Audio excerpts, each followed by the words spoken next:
Let's talk about the kick-ass cousin to the Negroni, okay? The Negroni is gin, sweet vermouth, and Campari.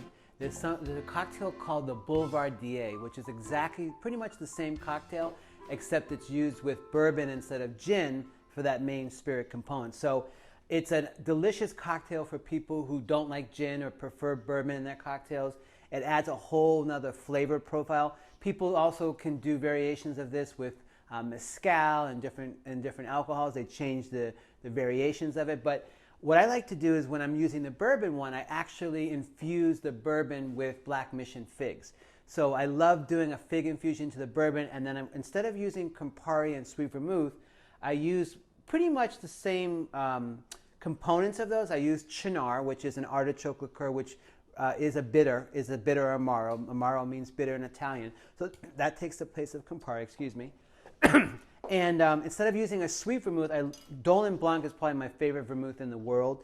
And it's a cross between a sweet and a dry vermouth. So it's got really nice flavors, but it's not too sweet. But what I'm going to show you first is the actual infusion I did. So this is a black mission fig infused bourbon.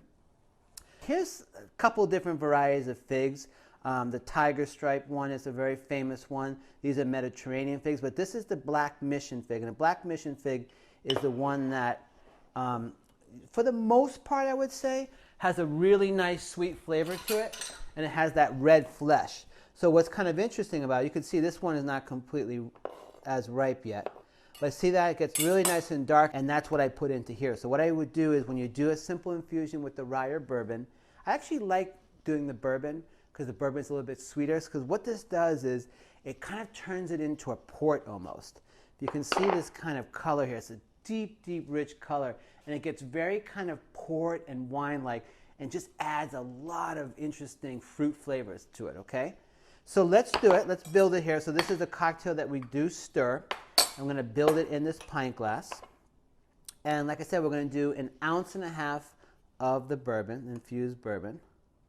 And you can see it's so high in pectin, right? So it's really high sugar content. So it starts to gel a little bit if it's been staying in there too long. But it's absolutely delicious. So you put 1.5 ounces of that. And then we're going to do 1 ounce of the Cynar, which is taking the place of the Campari. And then 1 ounce of the Dolin Blanc Vermouth, okay? This is a wine-based vermouth, so it is something that has to be refrigerated. It's based on wine.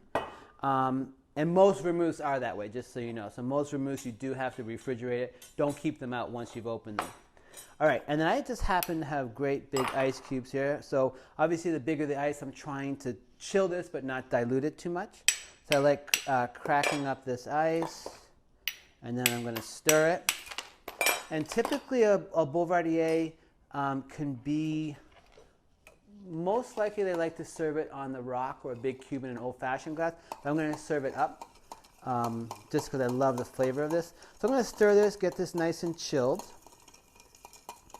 What's nice about having the big ice in there as well is I can kind of stop, and I know that's not going to really dilute too much, and we can get the cherries. So typically we're going to put these beautiful Luxardo cherries. These are like candied or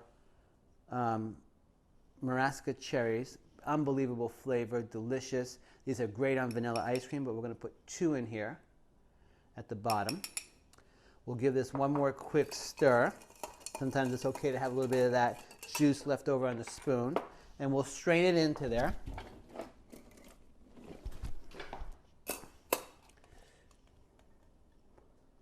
Yeah, and you can just see the richness of that, you know? How dark and rich that is. Beautiful. And then, typically they put an orange peel on it like they do a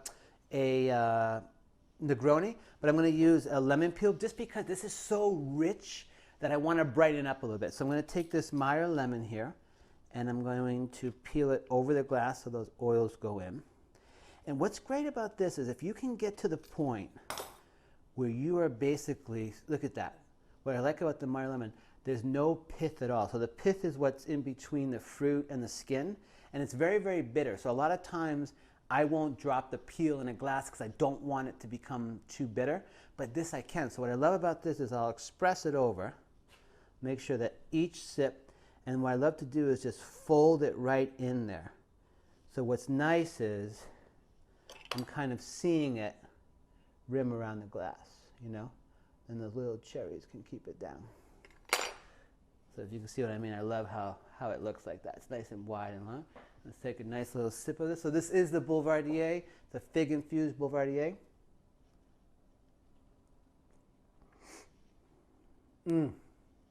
Wow. It's so rich and flavorful, and it's so smooth. That fig makes it smooth, and it's got like, again, it's got that almost like you've got a port in there. It's a really, really great drink.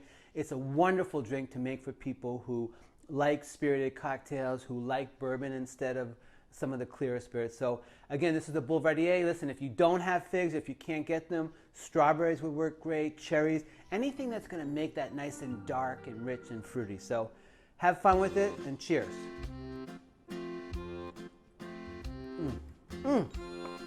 Delicious.